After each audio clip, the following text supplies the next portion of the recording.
Hello. Welcome to House and Home. Today we're looking at my fantastic collection of antique mugs. They've all been given to me by various people. Obviously they've not coordinated, got me the same colour several times. That's my favourite one right down there. That's the only one with any kind of pattern on it that isn't just a block colour. But in all seriousness, I just couldn't help but make a comment on that, really. It's not usually that you get a Tupperware collection at the back of the stage. Yeah, so I'm going to try and stand up now. It's a little physical comedy for you there.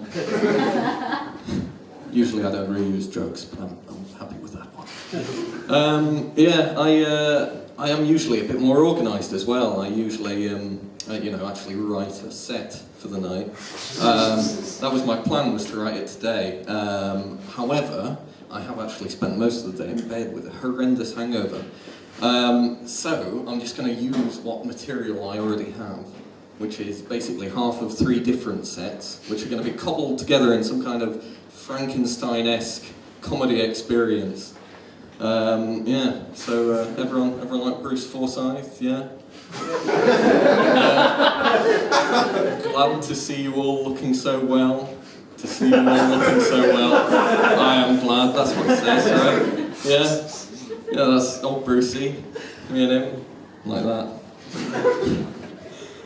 Yeah, I mean, I was going to do a sort of a TV theme for the show, really, you know. I thought the whole set could be a little bit like, you know, the American TV show Kids Say the Funniest Things.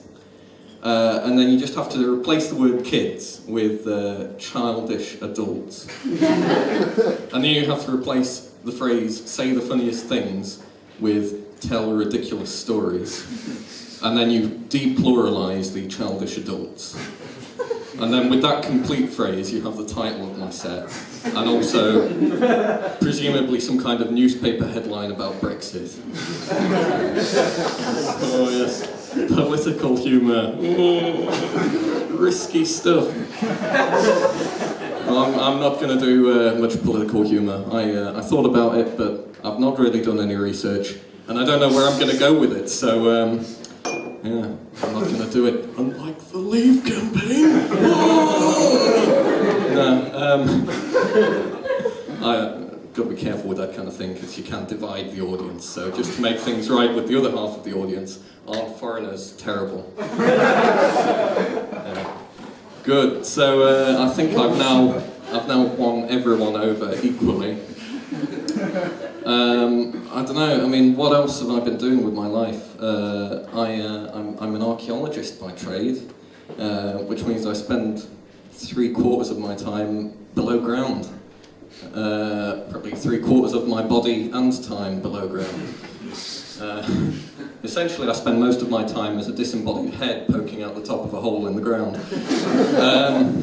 Which is a very good point at which to, you know, make comments on life in general. Isn't the grass pretty? That kind of thing. However, it's not always the most satisfying type of work. Sometimes it's very exciting, sometimes it's a bit of a hoax. That's happened this week in particular. There's been an incident this week which we've all been referring to as Owlgate. Namely, I was, on site on Monday, digging a hole, and got very bored and picked up a big lump of clay and started playing with it. And one thing led to another, you know, as it does, and before I knew it, I'd carved a little owl figurine out of clay.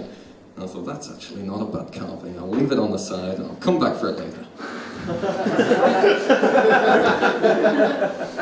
And I didn't.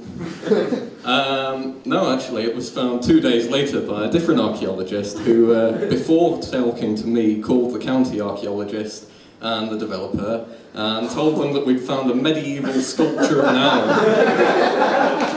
Which I found flattering, to be honest. The problem is that I then had to call up the county archaeologist and the developer saying, actually, it was me who made the owl, and if you still want to use it as the logo for your new school, I would be flattered. But I wouldn't expect you to go ahead with it. Yeah. What else have I been up to?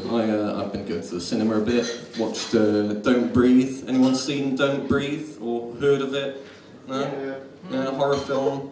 It's basically about a load of teenagers who get trapped in a house with an elderly Trump voter, and he just sort of terrorises them and follows them around the house. I wasn't really paying attention. I think the phrase "Make America Great Again" probably came up a few times. But yeah, I mean, really, he had all the hallmarks of a fantastic horror movie villain in that he just would not die, no matter what you did to him. He was not like superpowered or anything, he was just a weird old man, blind old man, which also makes him less threatening because, you know, you're always worried about ghosts being at your house and stuff, but a blind old man, you know, if he doesn't know his surroundings, he's harmless really, he'd just trip over your furniture. Yeah, I mean, the hallmarks of the villain being that he won't die, whatever you do to him. I got thinking about it, and you know, they get clubbed and they get shot and they fall downstairs, you know, machete through the face, whatever, and all that kind of stuff.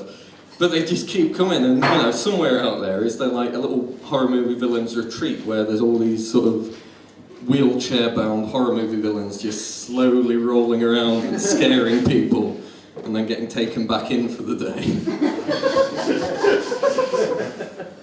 I don't know, maybe not. But that's where my mind's gone to anyway.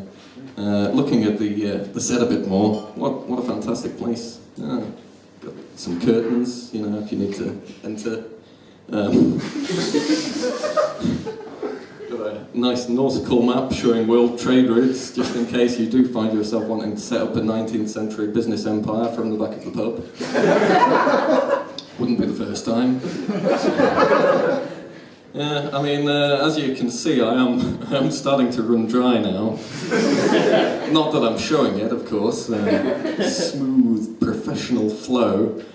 But yeah, I think that's everything I can say on the subject, really. The subject of elderly blind Trump voters, which was definitely what I was still talking about. So, to be honest, I think that's about me done. So I hope you've all enjoyed it. I hope you can forgive me my lack of organisation, and I will see you all next time. So I'll be back. I'll be one of those horror movie villains, just being wheeled around, scaring people. Anyway, thank you.